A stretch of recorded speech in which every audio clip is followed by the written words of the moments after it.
Bisa ng warrant of arrest, arestado ng mga tauhan ng Basista Municipal Police Station ang isang binata sa Basista, Pangasinan dahil sa kasong statutory rape.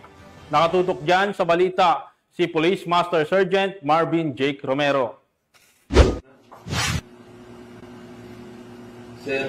Arestado ng mga tauhan ng Basista Municipal Police Station ang isang binata na kinilalang sa alias na Mac, residente ng Barangay Poblasyong Basista, Pangasinan. Ang suspek ay 19 taong gulang, high school graduate at kasalukuyang walang trabaho, ay inaresto sa nabanggit na lugar. Ang pag-aresto ay sinagawa sa bisa ng warrant of arrest kaugnay sa kasong statutory rape sa ilalim ng criminal case number SCC-13976 na walang nirekomendang piyansa.